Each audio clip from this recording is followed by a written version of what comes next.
Maglinis na tayo guys kasi pag-uwing summer na.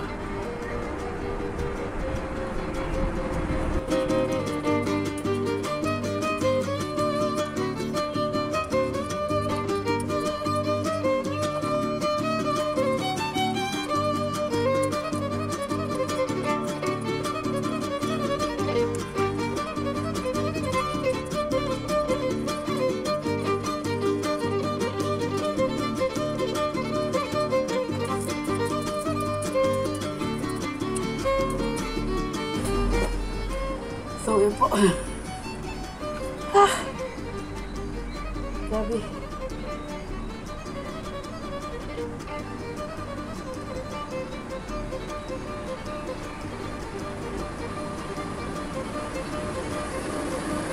Alright.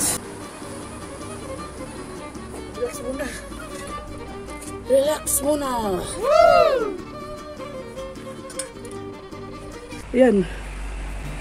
Relax muna tayo. Yan po, relax muna tayo. Grabe oh. Yung pinapawisan ako. Kaya, naglingkod ko kasi hindi ko na kaya magtuwad-tuwad. Alam niyo, 65 na ako kaya kailangan ko makaupo para hindi sasakit yung likod ko. Kasi anong kunting niyo po lang pero pag nakatuwad baka matiuro ko ba. Alright guys, thank you for watching. Yeah. Yan po yung nalinis ko na. Dito, tatamin ko dito ng kalabasa. Kasi may pinunla ko doon sa kusina. Yan yung mga damo na naalis ko. So, this video guys, andito po ako ngayon sa aking garden. Nililigan ko yung nailig ko para tanim ko dyan ang aking kalabasa. Yan, 1, 2, 3. Ito yung number 4. So, ito yung number 5. Ito taniman ko ng atsal. Yan. Maganda ang video ngayon guys. 16 degrees Celsius. Tapos bukas din parang 18 degrees. Kaya tinanim ko lang. Tapos nagano ako sa Google. Google ko yung weather bureau. Next week na 22, 23. Kaya kailangan ko lang maitanim na malaki na rin yung tinanim ko na kalabasa. Alright. See you later, alligator. So okay guys, as you can see, natanim ko na itanim ko na yung mga kalabasa. 4 muna ang itanim ko. Dahil sakit yung bewang ko sa katuwad-tuwad. Dalawa. Ayan. Tapos yung 3. Yung malaki na yung dahon. So, ito dito, 2 piraso yata ang nilagay ko dahil maliit pa sila. Baka mamatay ang isa ba. At least may reserve ba. Ayan. Tapos yung isa doon. Isa. Tapos meron pa akong isang naiwan doon na itatanim ko pa. Wait. Ganyan lang po guys. Okay. Pinok ko na yung diligan, yung gilid lang ng ng lupa. Diligan ko para pupunta doon sa ilalim. Ayan po, okay.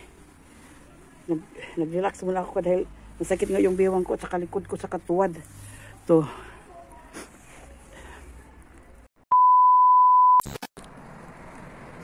Dito po ako ngayon sa garden ko guys. Wow! Diniligan ko yung kalabasa ko. Kaya lang nahawa ako sa kalabasa ko kasi siya parang nalamigan. Medyo malamig pa kasi ang panahon ngayon dito. Kaya, ayun. Pero I hope na hindi siya mamamatay.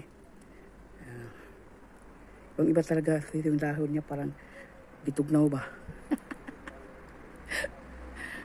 Tingnan nyo.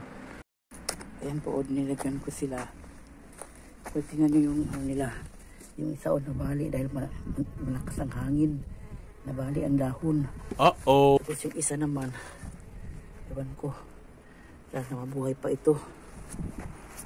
Ito naman yung pinakamalaking dahon. Parang dahon niya parang iba talaga. Kasi malamig pa nga ngayon. Kahit may sunshine siya. 12 degrees pa rin. Saka medyo mahangin. No? Ganyan yung mahangin talaga. Saka ito yung parang halos namatay na itong isa. As you can see, ayan, tingnan nyo. Tapos yung isa naman, parang nalalanta na yung mga dahon. Ay, ewan na. Tapos yan ko yung mga atsal ko. Seedling sa atsal, sana mabuhay sila. Tingnan nyo, ganda ng panahon, parang Pilipinas, may sunlight siya. May sunshine, kaya lang, mahangin. Yan, medyo mahangin, saka malamig pa. Kaya,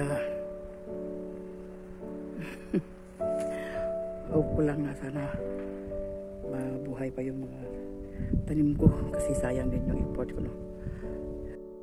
Wala akong magawa kung mamatay sila. Ayan. Basta nagsikap ako na buhayin sila. Alright, bye. Ayan, ito yung gamit ko. Lagyan ng tubig. 1.5 na empty bottles, plastic bottle. Alright, bye-bye.